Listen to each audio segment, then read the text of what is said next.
Well, hello everyone. It's 10 p.m. on the East Coast on February 20th. I just got back from playing some stick and puck hockey, as they say, out in Northern Virginia, and hadn't skated in a while. Had a brand new hockey stick that is not a wood stick because I keep breaking my wood sticks that are much, much, much older than all of the players that are playing at the stick and puck generally that I'm there with.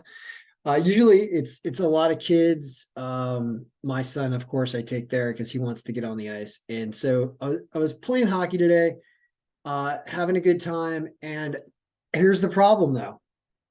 Here's the problem with finding the secret to sports betting, which this is absolutely a thing to exploit as a sports bettor. I do not. I was thinking more about this today about what I'm doing, and I was like, how if I was a sports book, how would I protect against this strategy from a sports bettor? Someone who's waiting for opportunistic lines to pop up in matchups because of a distorted score throughout the game. How would you defend against this?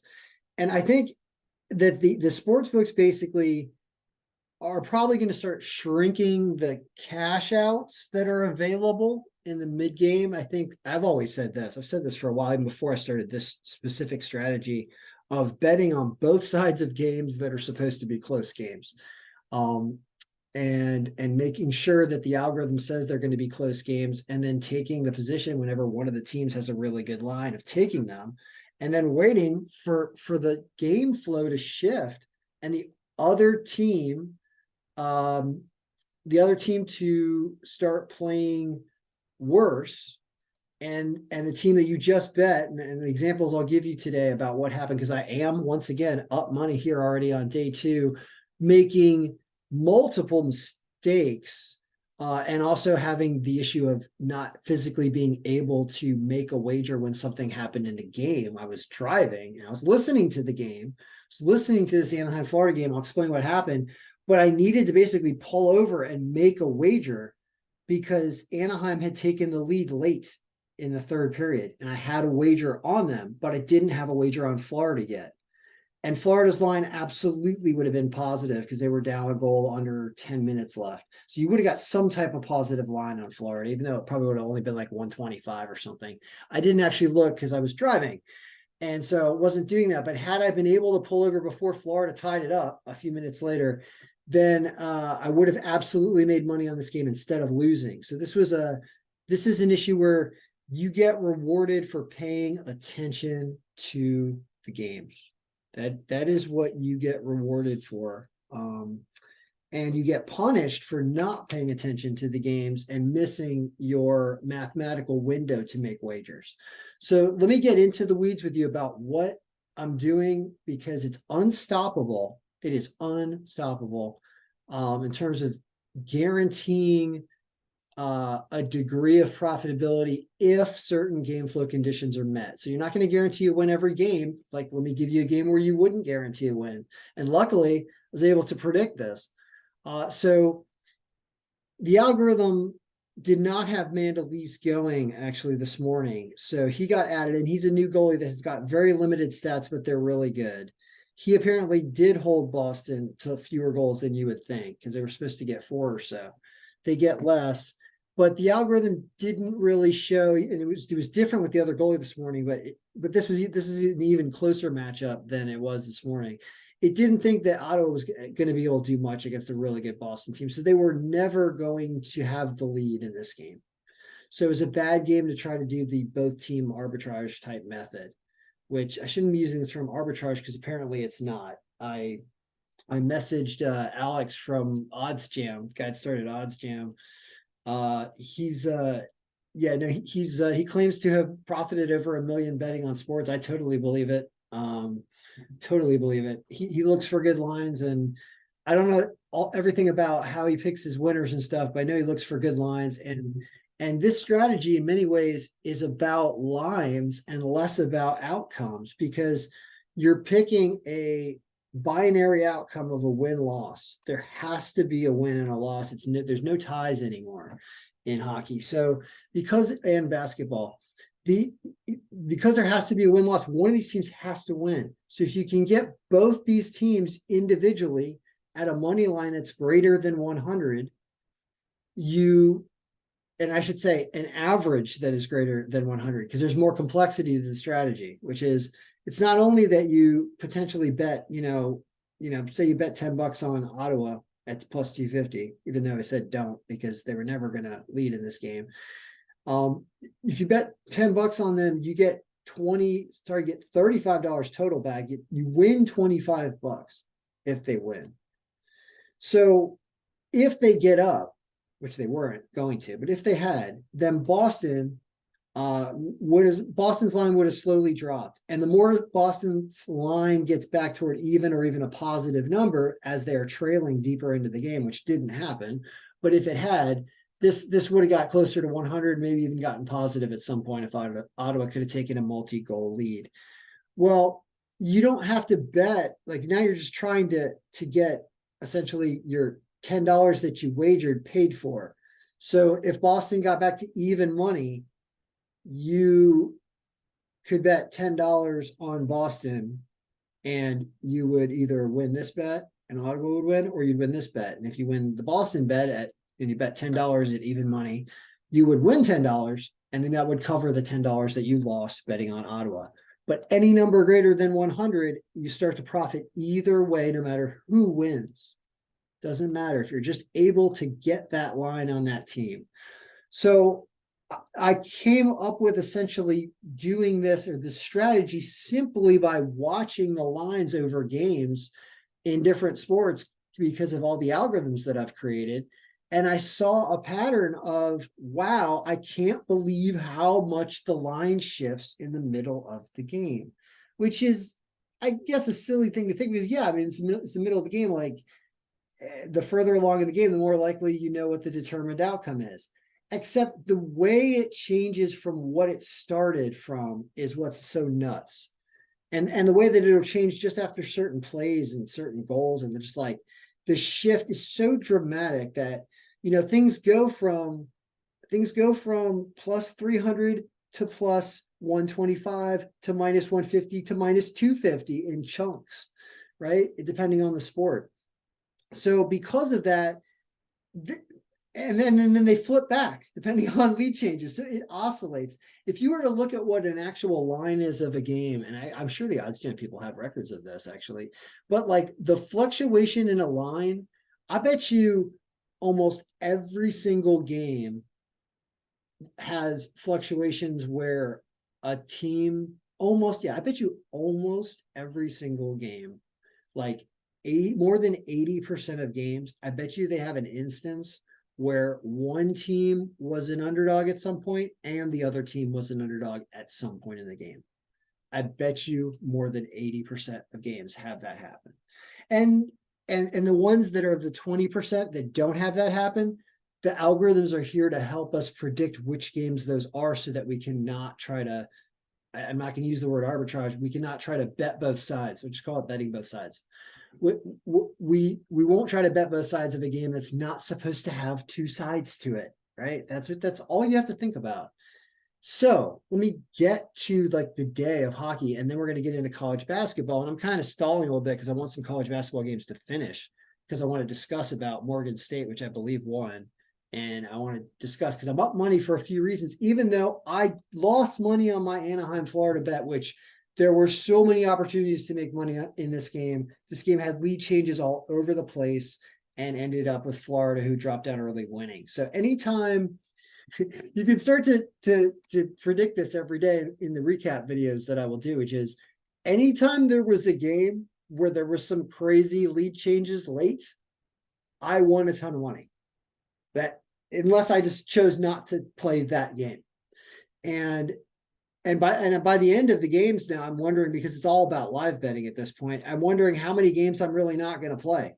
Like there are games you're going to see that you're not going to play from the beginning all the way to the end. And then there are games that might turn into games that you want to play. It's very interesting. So anyway, lost money here, should have won with the betting both sides method. Should have stayed away, did stay away. Smart decision to stay away.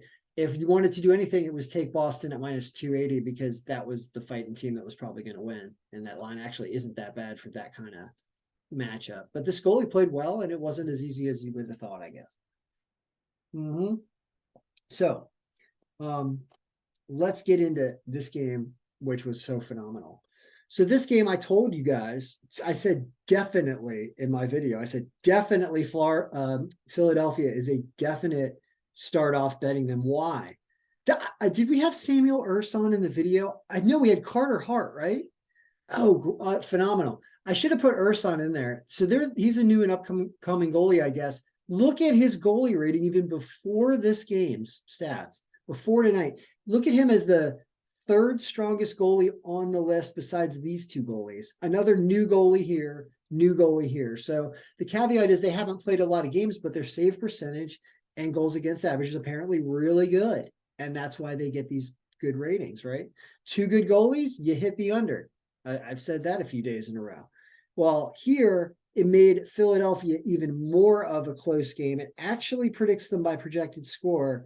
And amazingly, that kind of is what the score was almost. They got the goal late.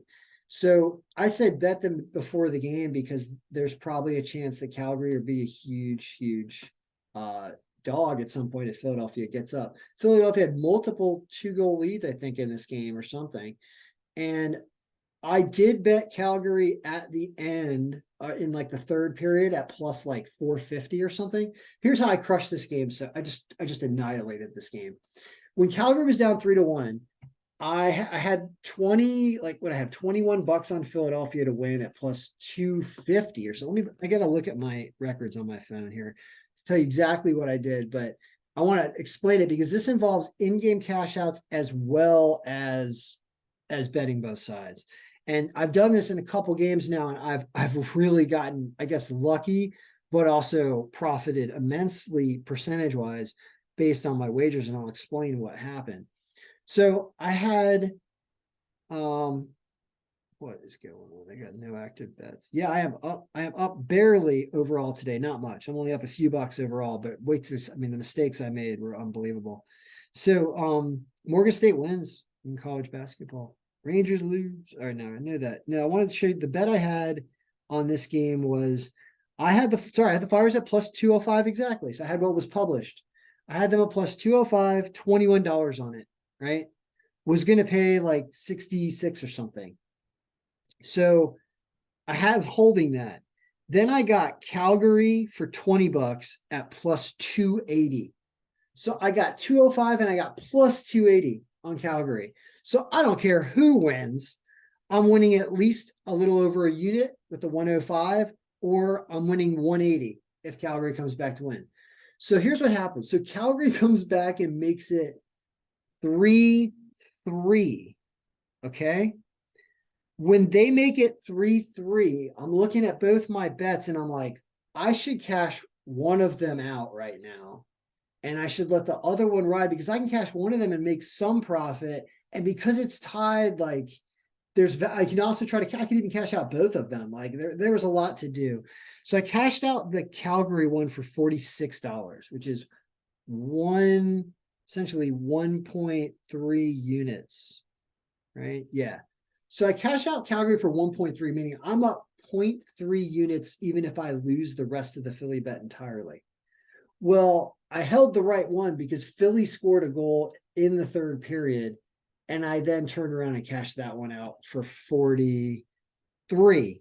I should have just waited with that one actually and tried to win the full 66, but I thought I was being smart by cashing out in case Calgary comes back, and I don't have a Calgary left because I cashed my Calgary out already.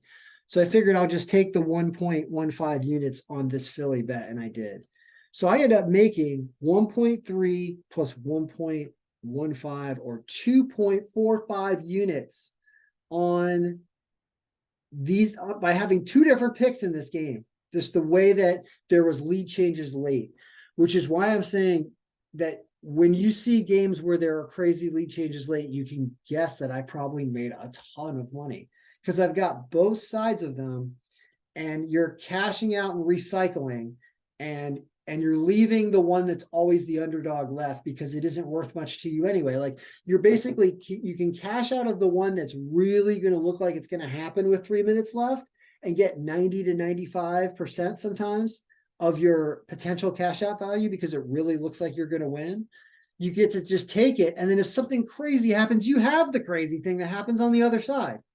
And then all of a sudden you can cash that one out and really double your money instead of just taking the smaller guaranteed profit by letting both of them expire where you know you're going to lose one. So using that philosophy, it gives you like two hot tickets at the end of a close game that keeps changing leads. So what an exciting way to bet that you're rooting for. Like this was sad. Like this game got really boring for me to watch. I had San Jose, and then I bet Seattle when San Jose got up 2-0 because Seattle was at like plus 580 or something, and they continued to get their butt whipped. And so the money I put on Seattle was just a waste, and I should have just held on to my San Jose bet that was way ahead. That paid one. I think I got San Jose at like one. I got the Sharks early in the game at plus 152. I even beat this line. I got them at plus 152 in the first period. So I should have just held on to that and never even have bet Seattle, but that's not the strategy. The strategy is this was supposed to be closer. Seattle's actually supposed to win. So it is smart to have the Seattle end of it. And the Seattle line that I had was plus 430. So had they made any effort to come back, cash out possibilities on the Seattle bet were immense. So even though this was a loser when it came to betting both sides, well, it didn't work out that way. Okay, so you lose your. I didn't lose anything. I made money because I started with San Jose. Sorry, San Jose. I bet 20 and I cashed $46.12. So I got 26.12. Then I bet another 20 on Seattle and lost. So I end up only up $6. So that's the problem. Is I end up with 30% ROI there. Even less if you're thinking about the 40, it's less than 10%, right? Yeah, only up with $6. Where if I had just left the San Jose bet, never made a bet on Seattle because it looked like they weren't coming back anyway, I would have made $26. And instead I make 6. So you can see how you're kind of throwing away money on what looks like a losing pick, but don't forget, I still made money on the game, $6, and I didn't, like I did it right, even though it didn't come in right. Like you're still supposed to do it that way. I think that's the trick to this is you understand you look like you're throwing away money sometimes, but you forget that you're not making the game a loss. You're still getting positive EV on the game, even though you're throwing some of this money away to hedge against an outcome, because you also get paid on that outcome more than the original outcome many times. Like I only had plus 156 on San Jose and I got 430 on Seattle. So they didn't come back at all, but had they, really would have paid. Here, lost on this game. I took just the Rangers at plus 2 something when they were down 2-0. They never came back. So I never got a chance to bet on Winnipeg. I lost $20 on that game. Lost 20, won $6.12, won $46 or something on this one. So you can see, lost 20 here because I missed the Florida side. So lost 20, 146, won 6, lost 20. And then you can see why I'm a winner here. So down here, I took just the Islanders because they went down 2-0. Sorry, they were down 1-0, and I got them at plus 250 is what I got them at in the end of the first period, I believe. And they opened up the second period by scoring and just making everything great. And they came back to win. I never took the Pittsburgh side. I don't remember betting it. Yeah, I was driving. I was playing hockey. I was sitting on the bench, glancing at my phone as driving. We're getting food, like taking the kid. Like so, there was no me paying attention to this. I probably would have bet the Pittsburgh side, and it would have been a waste. So it's lucky. So you get paid $250 on that game. Down 1-0, right? Just down 1-0. Sorokin plays great. So there you go. That ends up, that was 20 that paid $70, right? So there it was. So make 50 on this game, lose 20. So I'm up 30. make 6 up 36, make 46 up 82, lose 20 up 62. So up 62 essentially on hockey. That sounds about right. And yeah, that's how that worked for hockey. Let's do college basketball. And also let's get some scores in here because some of these games are going to be going on. And I'll show you what I did. And for those of you still with me, I got to put a note in the description as I publish this video because you might barely be able to make action on some of this stuff tonight. And so I do want to point out that I'm going over these games, especially for live betting purposes, because what we want to do, I just did a whole dissertation on hockey.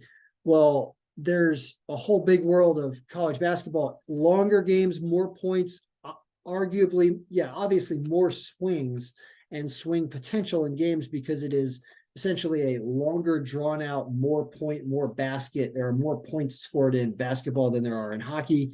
And that therefore the potential for lead changes is greater. And it's a really great game to wager on. Howard. Oh, do I ever get point projections correctly? Apparently. Yeah, apparently Howard at 76. But Morgan State puts up 89, and we'll show how to get that to change when I start messing with home bump in a second. But North Carolina Central 68-63. So that's one that holds on the road. Told you road teams win like 50% of the time in here. Like they're just really, really tough. This was Texas Commerce, which we're not going to put in there. San Diego. We already get that game in here. Yeah. San Diego Davis. Let's see what else we got. Just glancing at scores, see if I got them all. Hawaii games over. So there are some games that are at halftime, nothing close to ending. All right, so let's go look at these results. Games that are completed. We're 5-2. Shocker. The only things that lose are away teams, including Morgan State beating Howard and me telling everyone to play the underdog of Morgan State, which I did play today, which is why I am up. I believe I'm definitely up on college basketball today. I have Morgan State at plus 230 for $20, and it cashed for $66. So I won $46, except I didn't win $46 because I also bet 20 on Howard because I'm doing the strategy. And I didn't know if maybe they might come back. And there's a strategy, even though I threw away $20 on Howard, I threw it away at plus 600 on Howard. So had they made any effort to come back and make it close, which they did not, I would have had some potential cash out opportunity there. That would have been greater than the $46 I won. So I end up netting $26, 66 minus 40 invested. So $26 winner on this game. And that's okay. This game hit the nail on the head about what you're doing here. Here's a game where it's probably going to be close because the away team is only slightly favored by margin. And so you have a home team who always plays better at home. And if you bump this game, this home team is going to go onto a team that we would pick. Now let's talk about what else happened. Another away team losing down here, right? Both of these games get bumped up with a 5% bump exactly. Yeah, you're 7-0 with a 5% home bump. But you can't go more than 5 because look what happens. Then North Carolina Central would not be favored anymore, and they did actually win. So the algorithm is just so unbelievably good, right? It's just like I tell you the bumps between 5 and 20, you throw 5 in there and you go 7-0 so far. And you also get Morgan State to win this game by projected score because look at what happens to the score for the guy who was asking me about my scores. The score now became 75-75. Or if you want to open up decimals, we can open up decimals here so that we can actually see this because it's a little confusing.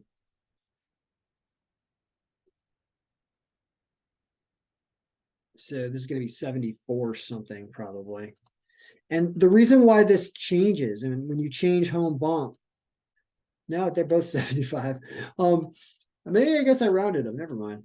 I don't think you have to do that. It's just when the margin is supposed to be putting the point differential like it's supposed to spread out the points based on whatever the margin is. So the margin is exactly 0 at a 5% bump. So you need to bump just a little bit. You can only go to 6 to stay at 7-0. Because if you go to 7, watch what happens. All of a sudden, you have Maryland Eastern Shore supposedly beating North Carolina Central, which they didn't. So you got to be only at a 6% bump. Anyway, that changed the score a little bit, right? Nope, still 75-75. And they held Howard to 75 and they outscored 76, right? So, I mean, stuff's pretty interesting. The scores are not perfect, clearly, but they are kind of emulating the right thing. So, are there any other games I wagered on? No, because I was running around from hockey and stuff. So, what about games that are going on right now? Now that we can look at them at a 6% bump, which is apparently the perfect bump right now.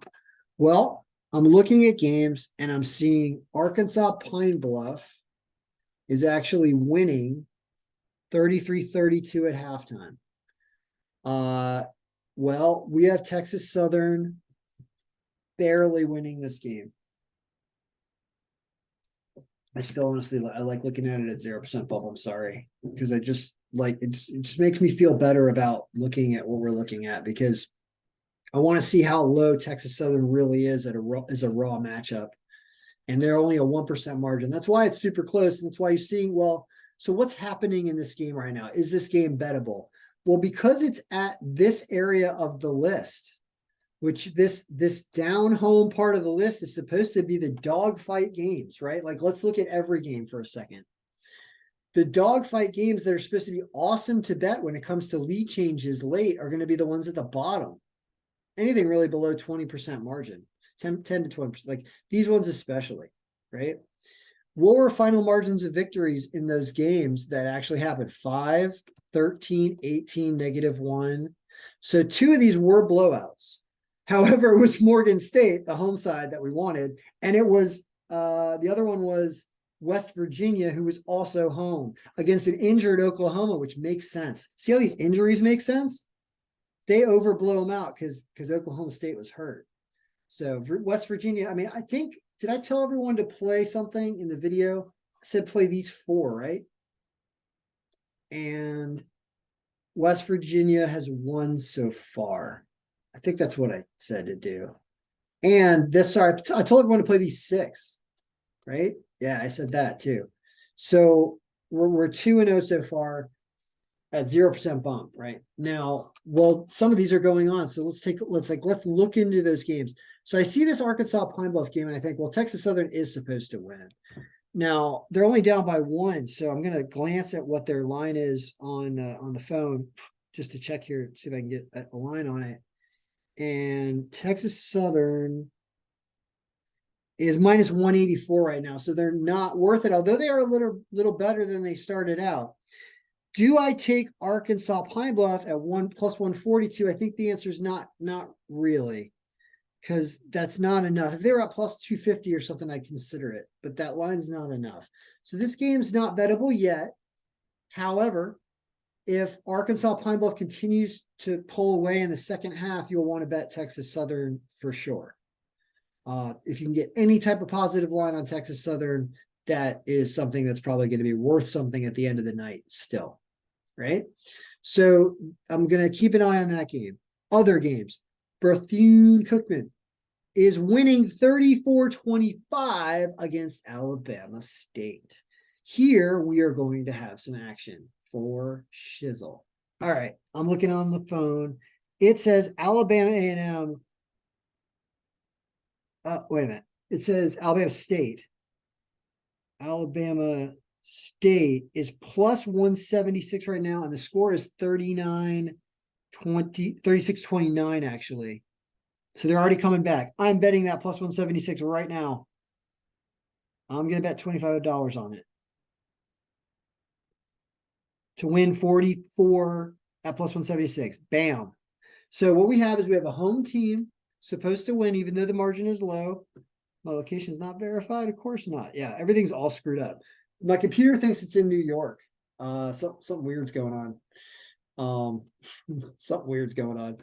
So I can't do anything on the computer, and now the phone's even acting up. It sounds like a hackathon. Sounds like to me. There we go. I can bet. All right, plus 176. Is it still available? Are we getting it away? We got it away. So I'm happy with that, even if it loses. And I'll explain why. They're only down by 7 at half. Yeah, it's 36-29. They're down by 7 at half. They're a home team. We have them winning anyway. There's a good chance they come back at some point. And if they do, and Bethune-Cookman is down by like 5 points or something, like midway through the second half or something, Bethune-Cookman is going to be at plus like 280 or 300. And I'm going to throw $25 or maybe a little less because the line will be, that's probably what you do is you probably put less than $25 because the line's going to be so skewed that maybe I'll put like $15 on Bethune-Cookman at like plus 350 if they get down 5 points then. And I know it looks like you're throwing it away, except you're not really, because it maintains cash out value for some reason if Bethune-Cookman comes back. So I'm forecasting that Alabama State comes back and takes the lead in the second half because the algorithm thinks they probably will, and that Bethune-Cookman will be an underdog. That's what I'm doing with the bet I just made. Now, if it happens that way, I'm going to bet Bethune-Cookman and be free rolling for big odds, essentially, at some point in this game. So we'll keep an eye on that. We've already made some action, and I hope you understand why I'm making action on that game. What else we got? By the way, Arkansas Pine Bluff just got up 5. So Texas Southern's line is now only minus 115. So Texas Southern is starting to almost get into positive territory. And if they do, I'm going to bet that. So I have that open on my phone. I'm watching the line on this game because they are down by 5 with 17 minutes left. And that's not a lot. And if for some reason they can go to a positive line, we're going to take it. They just moved to minus 132. So they're going the wrong direction, probably because they're coming back. What else we got going on? Kansas versus TCU. That sounds like a game that's going to be a dogfight, doesn't it? Kansas versus TCU is right here. So here, smells like dogfight. We got an away team with a 10% margin. With a better strength of schedule, meaning they actually should come close to winning this game. Minor injuries slightly. They are up 47-41 right now. So, well, remember, TCU is home, and home teams have an implied advantage. And if you can ever get a home team that has a chance at winning, you should at a positive line. So what is the line on that right now? By the way, it's 47-44 already. The line is only plus 106 on TCU. So I've entered this game at an interesting spot. There's only 12 minutes left. So we're running out of time, which is not necessarily good for trying to bet both sides of the game because you don't give yourself enough time for the shift. However, I want to see, we're just going to glance and I'll keep revisiting that game because I would certainly take either team at a positive line. Honestly, you can't get either one at a positive line right now. They're both at minus 111 or minus 115. So the odds makers have properly deduced that this is a dogfight. They don't want to give anybody a good line right now. So that's going to have to seriously shift in points somehow to do something. And there isn't a lot of time left. So we might be losing time there. Now we're going to Minnesota, Illinois. This one looks unbettable. Illinois was supposed to win, and they're up. And even though they had injuries, it's not mattering. And they're up by 11 with 11 minutes left. So that's unbettable in all directions. And you should not have taken Minnesota plus the points, it looks like. Although they are only down by, well, now they're down by 13. So this is unbettable now and wasn't ever bettable. And that's why I didn't bet it, because it looked like probably a one-sided game with a very bad line to begin with. So that's unbettable. Moving on. Florida A&M and Alabama A&M. Florida. So that's this game. This game is 54-54 with 7 minutes left. And Alabama's line, so Alabama's supposed to win. Alabama's line's bad. Has their line gotten any better? It's now only minus 166. and we give them a 18% margin and they're home. They only have a worse strength of schedule, but there was some injuries on Florida A&M. They're probably going to win this game. Now, here's one where I don't necessarily see it as a good betting both sides game, because for some reason Florida A&M is sticking around on the road here, and they're only still at plus 130, so they're not even bettable. It's the Alabama A&M. You want to see if they can somehow sneak down to a positive line, but you're running out of time in that game because there's only 7 minutes left. So I might ignore this game, but if Alabama A&M is only down like 2 points or something, which they are now down 2 points, and they go to like even money, I'll take them. I'd really love for them to get over plus 100, but I would be just taking them to win and not planning on coming back to take Florida A&M at a positive line. However, that's not the way the strategy is supposed to work. So let's just keep an eye and see if that game can go positive. Let's talk about another game, Mississippi Valley State and Prairie View A&M. Here we have Prairie View. Prairie View is down by 2 with 10 minutes left. 22% margin for Prairie View. They're minus 125 right now. They're now down 5 with 9:54 left. And they're still minus 125. So that's the odds makers doing a good job of keeping that line low. As you can see, Prairie View was apparently minus 775. We'll talk about like the difference between betting a game before the game and betting it during the game. If you're telling me that I could get Prairie View in a very, very close game with 10 minutes left at minus 125 instead of 775, shouldn't I take it? There's a part of me that says I should take that. They're now minus 148, by the way, because they're only 3 points down. As you can see how the line is just totally fluctuating. Fluctuating so much in just the last minute I was talking about it, more than any potential payout you get at minus 775. It's worthless to bet this before the game. That's why live betting is so different. So I mean, 8:59 left. If they're at minus 186 now, I'm losing my chance. Minus 125 was actually really, really good value, and I might have just missed it. Now they're minus 142. I don't know. I'm going to keep going because I don't know what to do there because they're not at a plus line yet. Next, Cal State Fullerton Santa Barbara. Here's a game that's still in the first half. And Cal State Fullerton Santa Barbara, which is this one. Okay, here we go. This bettable. Fullerton is up 34-21 right now. First half, 3 minutes left. That's 13 points. Cal Santa Barbara was minus 2. Note there is a worse strength of schedule here, and the margin's only 5%, but Cal Santa Barbara is a 54% team. They're supposed to be pretty good. 26 games played. Okay, still bettable even down 13. That's the beauty of basketball. So what do you do here? I'm looking online. I'm looking on the phone, see what the line is. I'm guessing it's a positive line. They're plus 196, and now they're only down 10. 34. I'm going to absolutely bet them at plus 196. Doing that right now. $25. Done. So UC Santa Barbara, 25 to win, $49 profit. $25 pays 74 total, making 49 net profit if they come back to win. Getting them at almost 2-1 plus 196 when they would have been minus 230 before the game, even though they're down 10 points. I understand they're down 10 points right now, but it's still the first half.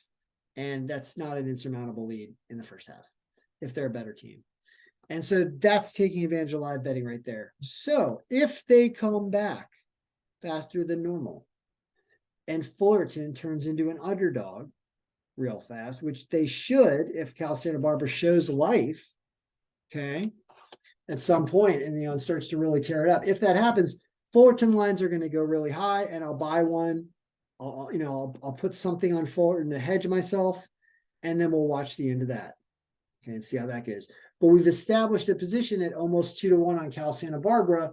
So anytime they come back, even if they don't win, if they look like they're coming back, you get that line drops and you can cash it out, or you can then throw the money on Fullerton to make sure you're a winner on the game.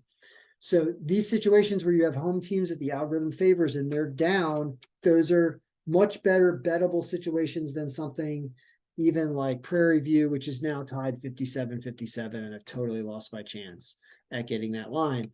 And Florida A&M is up by 2 right now over, where's that game? Florida A&M is up by 2 over Alabama A&M with 5. Now it's tied. Yep. All right. So let me refresh because there's still things going on here. Riverside is beating Northridge 36-28 on the road, and they're minus 280 because they have a big margin. I mean, taking it Northridge because they're a home team, but they are down 8. There's no reason they're supposed to win this game except being home. But the margin's more than 20, and I say if the away team is more than 20, it's probably still going to win. So there's not really any value in Northridge expected value there. So I'm going to stay away from that game. Next, Irvine and Cal Poly. Here's another away team heavily favored. Irvine is losing by a point. I just said don't take Northridge because there's no value here. Cal Poly's kind of keeping it close. Any home team anywhere at a really good line is not necessarily a bad idea. I mean, Northridge is plus 470. But I said, probably not a good idea, but that's still plus 470, just a little bit, maybe not a bad idea. Cal Poly is only 255 because they're actually up by a point. Yeah, but the algorithm says no. So this says they're not winning, even though they're home. So we draw the line at that. And these games at top are supposed to not be very bettable when it comes to the betting both sides because they're supposed to be wide margin games. So I would expect to say no about a lot of these, unless you get some really juicy lines with one of these teams falling behind deeply. So what else do we have? Okay, nothing else going on. Florida A&M is up by 4 now. So this is, I keep wanting to check to see if Alabama A&M has ever have a positive line. And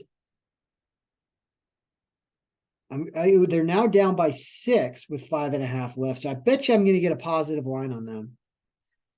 And so 5 minutes and 30 seconds left is cutting it close. And you're really cutting it close. I would say anything below, if you're making your first step into a game with 5 minutes left, you're probably asking for trouble because you're not giving yourself enough time. However, as you can see, a team with an 18.9% home margin, now they're down 5. It's been locked out. I'm waiting to see what the line is. It's a very pivotal point in the game. When you think about what the sports books are doing when they're locking out the lines, is they're trying to run some calculations to figure out, we have a tight game late. We've got a lot of money on both teams. It's skewed in different directions, and the underdog is winning. And so when you're judging whether or not that favorite's going to come back, there's a lot of people obviously live betting, I think, just like what I'm trying to do here while we record this video. And so they're wondering, what is this new line right now? Like, there's 5 minutes left. Well, if Alabama A&M is down by 6 or they're down by 4, like that's kind of a big difference now. So you can get that positive line that we've been waiting for, and I'm waiting for it. I am waiting for it to see what it's going to be. And we're going to wrap up the video soon, but I wanted to really let you know in depth exactly how to read the board and read the games. So in its basic sense, games at the bottom should be closer and should be much better for betting both sides. And there should be more lead changes, and you want home teams. Obviously, you always want to have that home team as an underdog. I think you've succeeded in your strategy if you end up getting a home team that the algorithm favored beforehand, right? If you got any of these teams at positive lines at any point reasonably throughout the game where there's reasonable time left, and they were, no matter what, they were really down. If you got any of these teams at positive lines in a first half of any game, for example, you are a winner. You should wear a medal, because first of all, they're all, they're not maybe not all going to win, but they're mostly going to win, like 90% of them. So when you get them at positive line, you're like, wow, I got a team that was probably supposed to win anyway, like Santa Barbara. We'll see if they come back, right? They're down. Like, we'll see if they come back. So like if you got any of those teams at a positive line, you've just done an amazing thing, right? And we're trying to get Alabama A&M at a positive line. They're now down 63-57, still can't get a line on this game. 4 minutes, 34 seconds left, really getting close. 65-57 now. Oh my goodness. They're down 8. But there's 4.5 minutes left. I really want to see a line. I'd love to see what the line is right now. Because we're watching. Oh, people sending me stuff. We're watching. They're down by 8, 4 minutes left, and this is the only game we can't get a bet on. And I totally understand why. Totally, because they were supposed to win, right? And now it's looking like they're probably not going to win. 3:48 left, and 65-57. So when I see something that's probably not going to win, by the way, Texas Southern is down by a few points too. Alabama State is down. Hold on, where's Alabama State? Right here. Alabama State is down. Let me double check on what I've bet here for a second. I have Alabama State, and I can cash out a little profit right now because they're not down as much as they were. I have Santa Barbara, which is now down 11, and I can cash out for about even money. Okay, so backing up. What else do we do here? I don't bet Alabama State again because I'm waiting for them to come back. Texas Southern, we haven't bet that.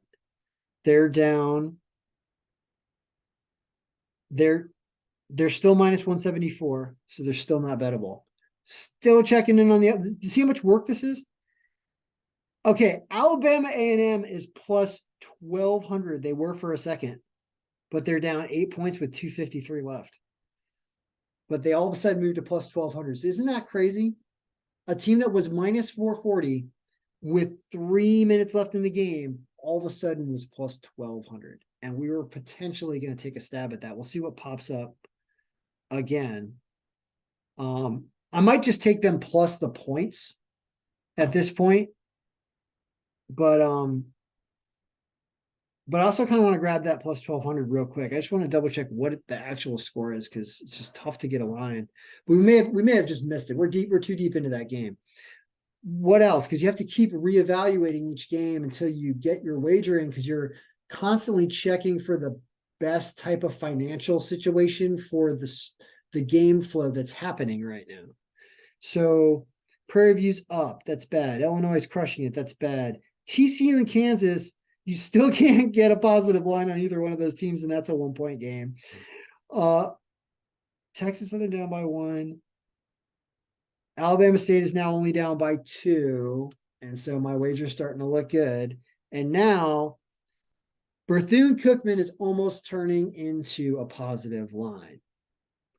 And when they just did, they're now at plus 1. They're now at plus 114. So now things are getting fun. I actually like where this video is going. I know it's long, but it's important to be long because we're seeing what happens. So what did we do already in this video? We put $25 down on Alabama State at plus 176. Okay, so we have Alabama State at the opposite of this minus 175. We have Alabama State at plus 176. We bet $20 on it. Okay, so if they win, which now they've tied it up, I get $69. It's $69 and I make $49, right? That's what I end up making if they come back to win. They're offering me $38.91 to cash it out. They're not offering me $69. They're offering me $37.18 or whatever because there's 17 minutes left in this game. But of course, it looks like Alabama State will come back. Well, I'm not going to worry about cashing that bet out right now because they're not offering me enough. But here's what I am going to do. I'm going to look at them and say, all right, well, I just guaranteed myself $49 if Alabama State wins. Looking like they'll probably actually come back and win. So should I just leave it alone? The answer is no. You're not supposed to leave it alone because we're not just trying to make money on the game and make good picks. We're trying to make sure we win on the game, on every game that we play both sides. We want to guarantee we win. I don't guarantee I win right now. Right now, I could lose if Alabama State loses at home, even though they just now are up by 3 points. And I'm liking that they're coming back because you're seeing what's happening. So now all of a sudden I can cash out the thing for $44 instead of 69. They'll give me $44 already. And, I'm starting to think about it. However, this is what you do because we're witnessing a part of the game flow of this game. We expect Alabama State to win kind of a low scoring game. With 17 minutes left, it's 39-36. So it is kind of tracking pretty well with our projected scores, actually. So let's assume that Alabama State is not an awesome team because they're not. They're a 13% team. And they let Bethune come back at some point. Well, what is Bethune's line right now? Because I got Alabama State at plus 176. I got them at plus 176. What can I get Bethune at? It has to be more than 100 for me to make the bet and make sure that I win. It actually doesn't. Actually, it could be minus something if I bet more. But for the sake of simplicity, the line on Bethune has to be better than plus 100 for us to assure that we will win. If we bet the same amount of money, $25. Sorry, it's $25, not 20. It's $25. So now I'm going to bet $25 on Bethune, and I would like to bet it on Bethune when their line is really, really big, not just 110, or 125. I want their line to be really, really big, like 300, because you know what happens? All of a sudden I have both sides of this game and I'm winning either 0.76 units or I'm winning 3 units if Bethune does the impossible and comes back. What is their line? Their line is actually not 300, it's 200. Do I take it? I'm not going to take it yet because the likelihood that Alabama State pulls away more because they're the home team is still too much of a possibility with 16 minutes left that I'm going to wait until they're up by like 8 and get Bethune at a ridiculous line. And maybe I won't wager the full $25 because I don't need to, but I'll wager like 10 or $15 at Bethune at a much bigger line. So we're going to keep an eye on Bethune and wait until their line balloons. It's now 38-39, and now they're actually only plus 176. So I could guarantee us just guarantee us money right now if we want to. We have the opportunity to do that. I'm going to wait it out. We're going to wait on that one. What else is going on? Well, Texas Southern took the lead. Kansas is now up by 5 with 5 minutes left. Ooh. Kansas is up by 5. We think they'll win by 3. They're up 58-53. What is TCU's line? Let's look. TCU's line is still minus 111. No, it's 520. Okay, so now we got some action. So notice how the Kansas TCU game was sitting down at minus 100s the whole way. And now you can get a home team at plus 500 because they're down by 7 points with 4:41 to go, if the time is correct. That is not an insurmountable lead for 4:41. I'm going to do that. I'm going to do only $20 on it because it's such a big payout that I don't need to do a full $25 unit. And I'm just going to do a little bit less because there's also less time left in the game. Oh, odds changed. They're now down to 400 because it's now a 5-point game. Yep, I'm getting it in though. I'm getting it in because now it's 320. Keeps going down. Trying to get it. Notice we missed. We had a shot at 500 for a second there. Now it's gone. The 400's gone and the 320 is also gone. What happened now? Now it's 240. All right, now I'm getting annoyed. Now I'm starting to wonder if the sportsbook's going to do that to us, which is just constantly change the line every time we try to bet it. Oh, that's a possibility. Now it says 360 again. All right, if I can get 360 at $20, I'll take it. Let's try it again. Am I going to get it?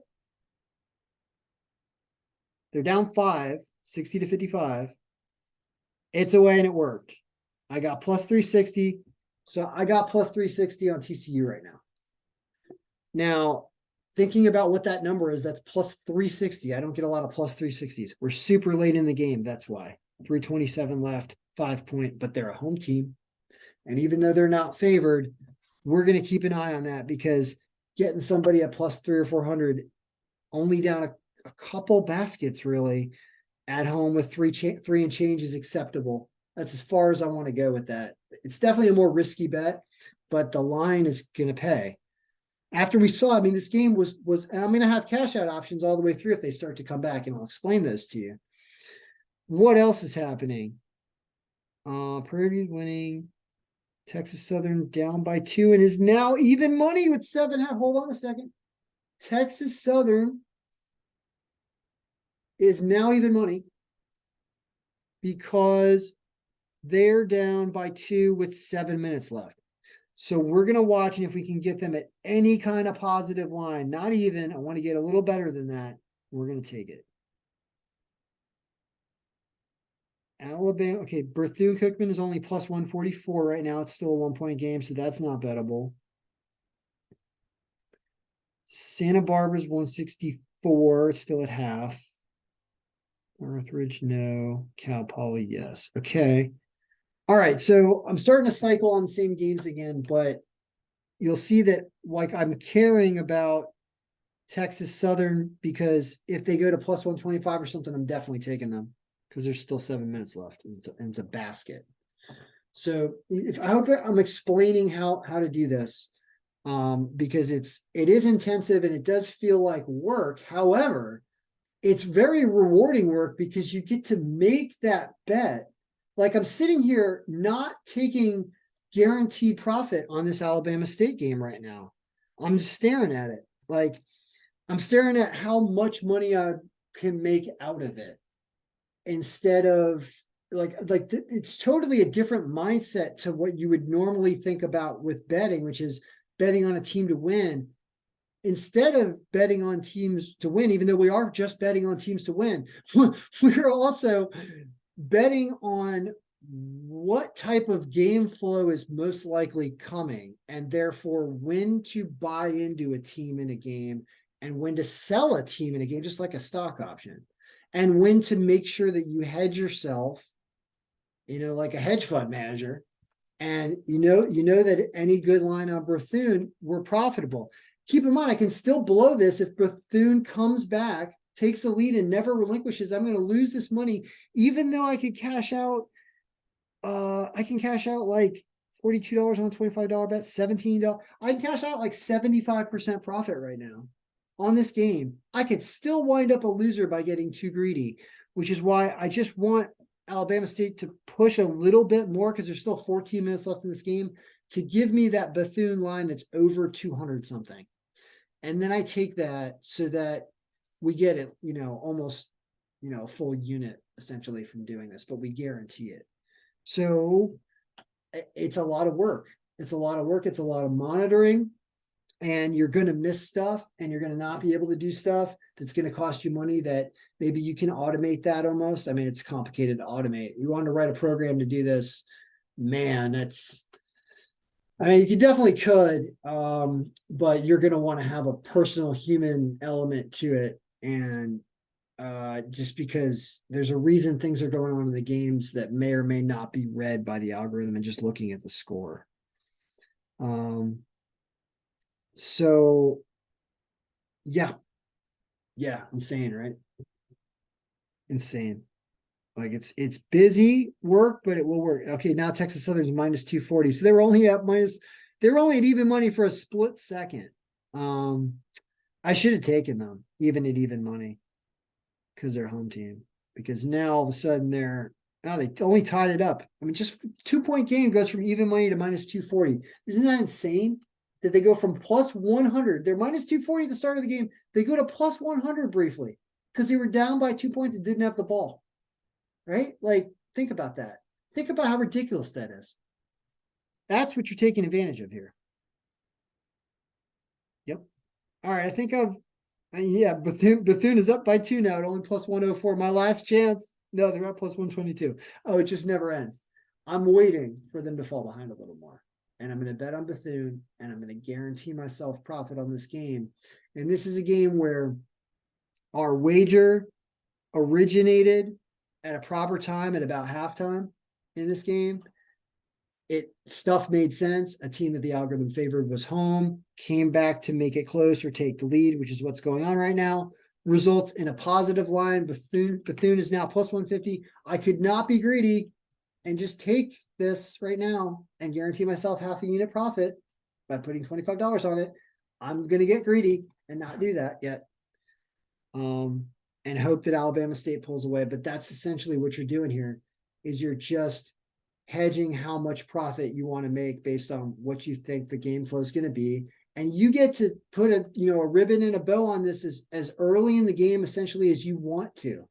I could put an end to this game right now and guarantee myself profit. I'm choosing not to because probably have a gambling problem, right? But I'm choosing not to because also I think that Alabama State, which already came back, is probably going to keep leading. So I don't want to put my money into this game when I could just wait for an enormous line to pop up for Bethune in the next few minutes because there's still enough minutes left in this game. There are 12:31 left. So a lot of time. All right.